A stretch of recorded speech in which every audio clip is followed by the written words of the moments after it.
께서 해주시겠습니다. 안녕하십니까. 조국혁신당 대표 조국입니다. 최근 2025년 가계금융복지조사 결과는 대한민국에 드리워진 불평등 위험도가 임계치에 다다랐음을 보여줍니다. 조사에서 상위 10% 가구가 전체 순자산의 44.4%를 독점했습니다. 하위 50%의 몫은 9.8%에 불과합니다. 부동산 자산 격차는 더욱 심각합니다. 하위 20% 가구의 부동산 평균 자산은 1,033만 원입니다. 보증금 1,000만 원짜리 월세방입니다. 반면 상위 20%는 13억 3,828만 원으로 130배나 됩니다. 부동산 계급사회 또는 부동산 신분사회가 고착되고 있습니다. 청년은 더 어렵습니다. 지난해 기준 19세에서 34세 청년은 한 달에 세전 266만 원을 벌어 생활비로만 213만 원을 씁니다. 이들에게 내 집 마련은 이룰 수 없는 꿈이 되었습니다. 세금과 공급 등 땜질 처방으로는 고칠 수 없는 지경입니다. 이재명 정부와 제22대 국회는 이 문제 해결에 나서야 합니다. 목숨을 걸고 배달하고 악착같이 아껴도 전월세를 벗어나지 못하는 국민에게 답을 내놓아야 합니다. 집 몇 채 더 짓느냐는 대증요법을 넘어 문제의 근본을 해결하는 답을 제시하고 추진해야 합니다.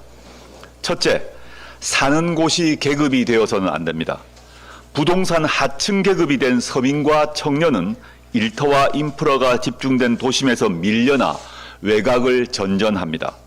서울 강남, 용산, 여의도 그리고 분당 등 살기 좋은 지역에 청년과 무주택 서민이 오랜 기간 안심하고 살 수 있는 고품질 공공임대주택을 공급해야 합니다. 목이 좋은 국유지에 택지를 조성할 때는 고품질 공공임대주택을 필수적으로 짓도록 해야 합니다.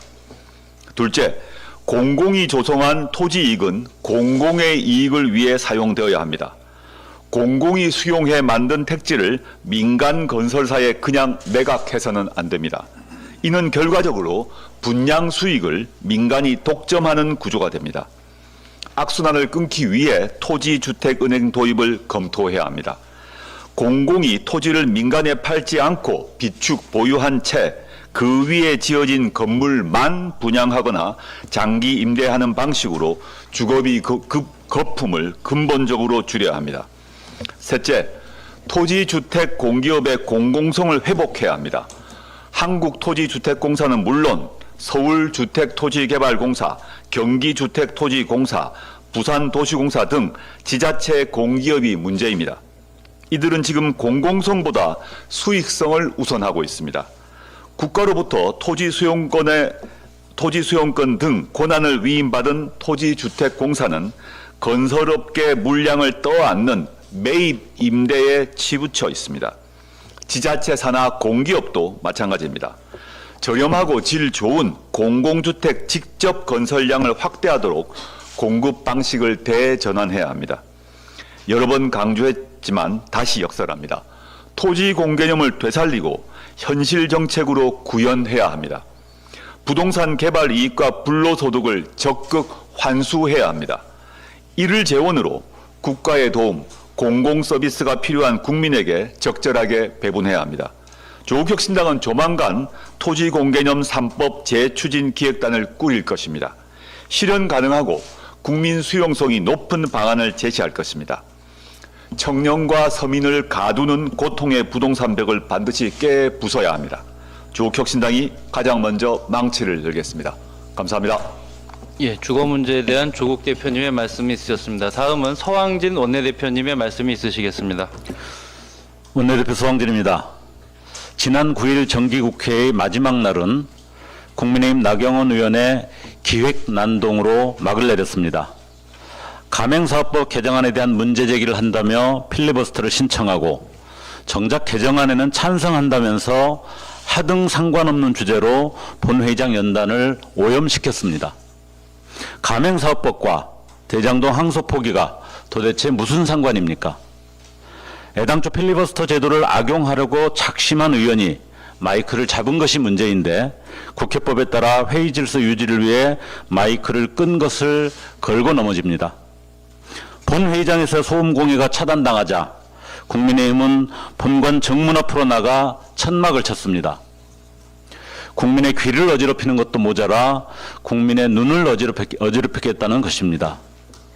바닥의 냉기보다 더 차가운 것은 국민의 시선임을 직시하길 바랍니다. 그러는 사이 국민의힘 혁신위원장까지 지낸 인용환 의원은 내란 불행을 극복해야 한다며 의원직 사퇴를 선언했습니다.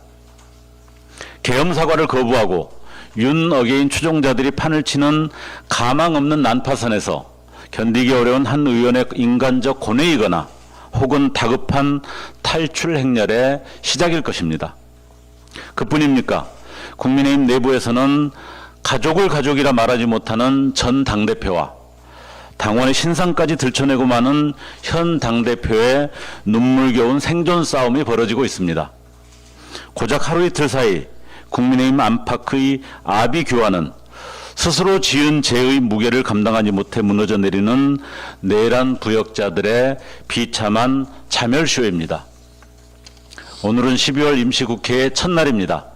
국민의힘은 여야 이견도 없는 반도체 특별법 등 50여 건의 시급한 민생경제 법안을 몽땅 멈춰 세우겠다며 엄포를 놓고 있습니다.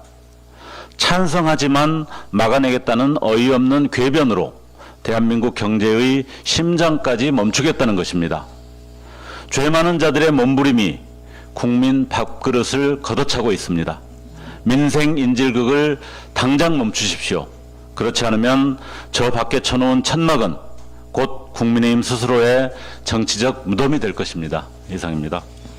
예, 국회 운영을 방해하고 있는 국민의힘에 대한 서왕진 원내님의 발언이 있었습니다. 다음은 신장식 최고위원님께서 발언하시겠습니다. 조국혁신당 최고위원 신장식입니다. 내란 우두머리 윤석열, 부정선거 음모론자 황교안, 서부지법 폭동 교사 피의자 전광훈과 삼위일체를 이루신 분 장동혁 당대표입니다. 어제 내란 동조, 극단주의 행태를 보이는 장동혁 대표는 내란 세력과의 절연과 사과를 촉구하는 충심을 담아 선물한 조국혁신당의 사과 박스를 반송했습니다. 내란 세력, 반민주 극단 세력과 한마음 한뜻으로 쭉 가겠다는 선언입니다. 장동혁 대표와 국민의힘은 거절한 사과의 후과가 얼마나 큰지 뼈저리게 맛보게 될 것입니다.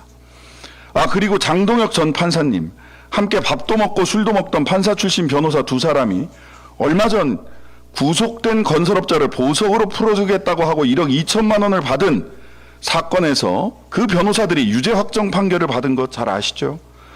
당시 퇴직 하루 전 보석으로 건설업자를 풀어준 분이 장동혁 전 판사님이십니다. 사건이 벌어진 곳이 광주이다 보니 광주를 검색하면 장동혁과 이 사건이 연관 검색어로 검색되던 시점, 장동혁 전 판사님 갑자기 광주 5.18 국립묘지 참배 가서 입국컷 당하셨죠. 그 후 장동혁의 연관 검색어가 5.18 참배 등으로 바뀌었습니다. 참으로 얄팍한